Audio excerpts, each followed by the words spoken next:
नमस्ते बच्चों, कक्षा 4 गणित में अपनी प्रश्नावली 12 भिन्न इसके प्रश्न हल कर रहे हैं। तो आज के इस वीडियो में अपने तुल्य भिन्न के बारे में जानेंगे। तुल्य भिन्न किस प्रकार से बनाते हैं और इससे जुड़े हुए कुछ प्रश्न भी हल करेंगे। तो देखिए, तुल्य भिन्न का मतलब क्या होता है। तुल्य शब्द का अर्थ होता है समान या बराबर, यानी उसी के जैसी, उसी के बराबर। तुल्य भिन्न यानी उसी के समान भिन्न हो जो। जैसे इसको अपने उदाहरण द्वारा देखते हैं। मान लीजिए एक रोटी है और इसको 2 बच्चों में बांटना है, तो कितनी कितनी आएगी। तो दोनों बच्चों को आधी आधी रोटी आ जाएगी, यानी इसको भी 1/2 भाग मिलेगा और इसको भी 1/2 भाग मिलेगा। इसी तरह से अगर 2 रोटी हो और 4 बच्चों में बांटनी हो, तब भी देखिए अपने इसके कितने टुकड़े करेंगे। इस रोटी के 2 टुकड़े करेंगे, आधा आधा करेंगे, इन दोनों को दे देंगे। इसी तरह से इन दोनों को दे देंगे। तो इसमें भी कितना आया, चारों बच्चों को कितनी कितनी रोटी मिली है, आधी आधी रोटी मिली है। और इसी तरह से अगर अपने 4 रोटी हो,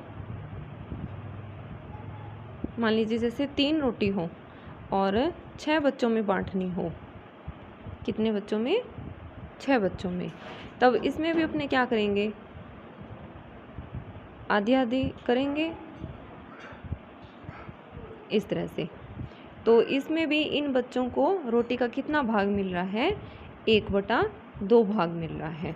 तो देखिए, ये जो तीनों प्रकार की स्थितियां हैं, यानी एक रोटी को 2 बच्चों में बांटना, तो इसको अपने किस तरह से लिखेंगे, भिन्न के रूप में 1/2 के रूप में। यहाँ पर भी दोनों को क्या मिलेगी, आधी आधी रोटी मिलेगी। और इसी तरह से जब 2 रोटी हो और 4 बच्चों में बांटनी हो, तो इसको अपने लिखेंगे 2/4 के रूप में। तब भी देखिए सभी को कितनी मिल रही है, आधा आधा मिल रहा है। इसी तरह से अगर 3 रोटी है, 6 बच्चों में बांट रहे हैं, तो इसे अपने लिखते हैं 3/6, यानी 3 रोटी को 6 बच्चों में बांटना। तो यहाँ पर भी सभी को कितने मिल रही है, आधी रोटी मिल रही है। यानी इन तीनों ही कंडीशन में मिलने वाला भाग है वो सबका क्या है, बराबर है। तो जब ये सभी क्या कहलाती हैं, जैसे 1/2, 2 रोटी को 4 बच्चों में बांटना तो 2/4, और 3 रोटी को 6 बच्चों में बांटना यानी 3/6। तो इन सभी में क्या है, सबको मिलने वाला भाग है वो बराबर है। तो ये जो भिन्न है ये क्या कहलाएंगी, तुल्य भिन्न कहलाएंगी। जैसे अपने इनको लिखेंगे कि एक रोटी को 2 बच्चों में बांटना यानी 1/2, 2 रोटी को 4 बच्चों में बांटना यानी 2/4, और 3 रोटी को 6 बच्चों में बांटना यानी 3/6। इसी तरह से 4 रोटी को 8 बच्चों में बांटेंगे, तब भी सभी को आधी आधी रोटी मिलेगी। तो इन सभी कंडीशन में सबको मिलने वाला भाग क्या है, 1/2 है, यानी बराबर भाग मिल रहा है। तो इस प्रकार ये जो भिन्न हैं ये क्या कहलाती हैं, तुल्य भिन्न कहलाती हैं। यानी ये सभी आपस में क्या है, समान है, बराबर है। तो इनके बीच में अपने बराबर का चिन्ह लगा सकते हैं इस तरह से। जब अपने इसको सरल रूप में करेंगे तब 2/4 से कितना बन जाएगा, 1/2 बन जाएगा। काटेंगे जब इसको तो 2 एकम 2 और 2 दूनी 4। इसी तरह से 3/6 है, इसको सरल करेंगे तो 3 एकम 3 और 3 दूनी 6, इसका भी 1/2। और 4/8 को सरल करेंगे तब भी 4 एकम 4 और 4 दूनी 8, यानी सभी में क्या है, बराबर है। तो इस प्रकार की ये जो भिन्न हैं ये तुल्य भिन्न कहलाती हैं। अब देखिए इसी को अपने ये तुल्य भिन्न किस प्रकार बनती हैं। तो कोई भी भिन्न हो उसके अंश और हर को एक ही संख्या से या तो गुणा करें या भाग करें तो हमें तुल्य भिन्न प्राप्त होती है। तो जैसे 7वां प्रश्न है इसका कि नीचे दी गई भिन्नों में से तुल्य भिन्न पर घेरा लगाना है हमें। तो पहले प्रश्न में देखिए जैसे बहुत सारी भिन्नें दे रखी हैं। अब हमें बताना है कि इनमें से कौन सी तुल्य भिन्नें हैं, यानी कौन सी समान है आपस में, उन पर क्या लगा देंगे, घेरा लगा देंगे। तो तुल्य भिन्न देखिए या तो गुणा करने पर या भाग करने पर प्राप्त होती हैं, और सेम जैसे इसका अंश और हर है, इन दोनों को एक ही संख्या से गुणा या भाग करने पर प्राप्त होनी चाहिए। तो जैसे देखते हैं, देखिए 1/4 से 2/10 बन सकता है क्या? जैसे 1 को अगर अपने 2 से गुणा करें तो 2 आ जाएगा, लेकिन 4 को 2 से गुणा करने पर 10 नहीं आ सकता, इसलिए 1/4 की 2/10 ये तुल्य भिन्न नहीं हो सकती। आगे देखिए, इससे अगली जो भिन्न है 4/16।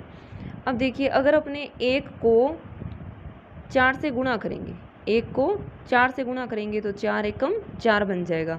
इसी तरह से इसी 4 को अगर अपने इस हर से गुणा कर देंगे तो 4 चौके 16 बन रहा है, यानी 1/4 है।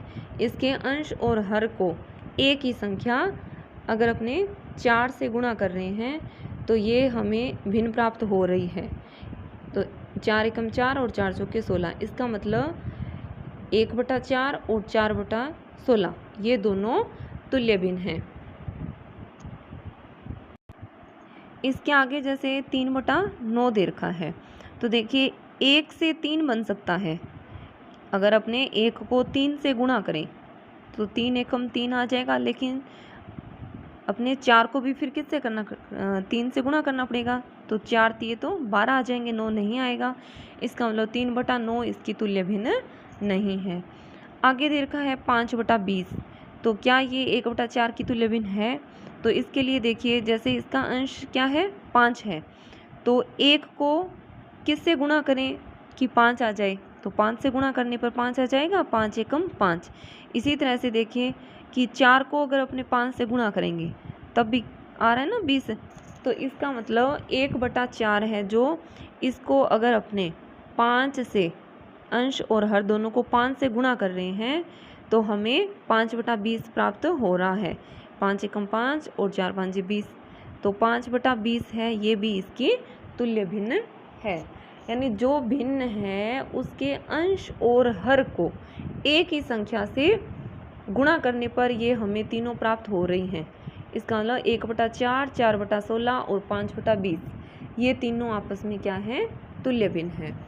अब देखिए इसका जो दूसरा प्रश्न है 5/10, 7/8, 5/15, 4/8, 3/6 और 1/4, इनमें देखते हैं कि कोई तुल्य भिन्न है क्या। तो देखिए 5/10 से 7/8 नहीं बन सकता, ना गुणा भाग किसी तरह नहीं बन सकता। इसी तरह से 5/15 है, ये भी नहीं बन सकता, ना ही 4/8 और ना ही 3/6 बन सकता, ना ही 1/4 बन सकता। किसी भी तरह से अपने देखें गुणा या भाग करने पर तो ये संख्याएं हमें प्राप्त नहीं हो सकती, तो इसमें कोई भी तुल्य भिन्न नहीं है। आगे जो तीसरा है 3/5 और 6/10, ये सभी भिन्न हैं। जो इनमें देखते हैं, जैसे देखिए 3/5 है, तो इससे 6/10 बन सकता है क्या?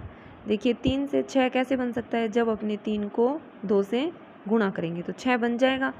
अब देखिए अगर अपने 3 को 2 से गुणा किया है तो अपने इसके हर को भी उसी संख्या से यानी 2 से गुणा करने पड़ेगा, तो 5 दूनी भी कितना बन जाएगा, 10 बन जाएगा। इसका मतलब 3/5 और 6/10 ये दोनों तुल्य भिन्न है। इसके बाद में 3/6 है, तो देखिए अगर इसमें भाग दे के बनाएं तो 3 तो आ सकता है, लेकिन ये 6 वापस 10 में किसी का भाग देने पर नहीं आ सकता। गुणा करके भी बनाएं तो 3 को 1 से गुणा करने पर 3 तो बन सकता है, लेकिन 5 को 1 से गुणा करने पर 6 नहीं बन सकता, तो ये इसकी तुल्य भिन्न नहीं है। इसी तरह से 9 4/7 बन सकता है। फिर देखिए जो 9/15 है, तो अगर 3 से 9 बन सकता है, किस तरह बनेगा, जब अपने 3 को 3 से गुणा करेंगे तो 3 तिये बन जाएगा 9। अब देखते हैं कि 5 को 3 से गुणा करने पर भी देखिए 15 बन जाएगा, तो इसका मतलब ये भी इसकी तुल्य भिन्न है।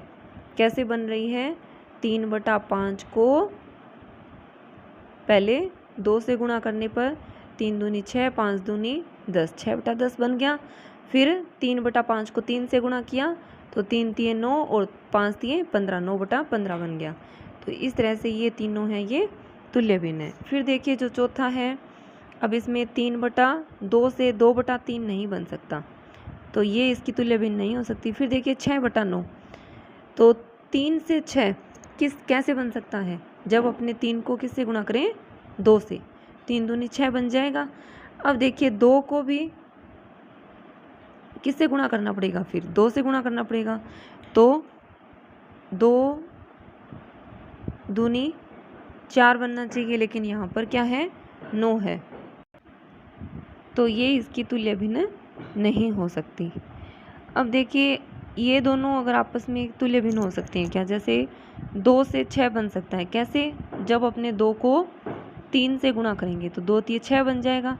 अब अपने 2 को 3 से गुणा किया है तो 3 को भी किससे गुणा करना पड़ेगा? 3 से। तो 3 तिये कितने बन जाएंगे? 9। 2 तिये 6 और 3 तिये 9। इसका मतलब 2/3 को 3 से गुणा करने पर हमें 6/9 प्राप्त हो रहा है। तो ये दोनों कैसी भिन्न है? तुल्य भिन्न है। इसके बाद में जैसे 1/2 है, तो देखिए 2 से ये इस 2/3 से ये तुल्य भिन्न नहीं बन सकती। इसी तरह से ना ही 4/5 और ना ही 5/9, ये भी इनकी तुल्य भिन्न नहीं हो सकती। तो इसमें 2 ही तुल्य भिन्न हैं, 2/3 और 6/9। आगे इसका 8वां प्रश्न देखिए कि दी गई भिन्नों की 3 तुल्य भिन्न बनाइए। तो जैसे अपना पहला प्रश्न है 3/4, कितनी बनानी है? 3 बनानी है सभी की। तो किस तरह से बनाएंगे? 3/4 है, इसके अंश और हर को एक की संख्या से गुणा करके बनेगी। तो देखिए जैसे 3 को भी 2 से गुणा कर देंगे और 4 को भी 2 से गुणा कर देंगे, तो बन जाएगा 3 दूना 6 और 4 दूनी 8। एक तुल्य भिन्न आ गई। इसी तरह से जो 3/4 है, इसको 2 से अगली संख्या यानी 3 से गुणा कर देंगे, तो नई जो तुल्य भिन्न है वो क्या बनेगी? 3 तिये 9 और 4 तिये 12। तो एक ये होगी और एक ये होगी, 2 हो चुकी। हमें कितनी बनानी है? 3। तो अब ये जो भिन्न है 3/4, इसको 3 के बाद में अगली संख्या 4 से गुणा कर देते हैं, तो नई तुल्य भिन्न आ जाएगी। अब देखिए 3 को 4 से गुणा करेंगे, 3 चौके 12 और 4 चौके 16। तो 3/4 की 3 तुल्य भिन्न कौन सी हो जाएगी? 6/8, 9/12 और 12/16।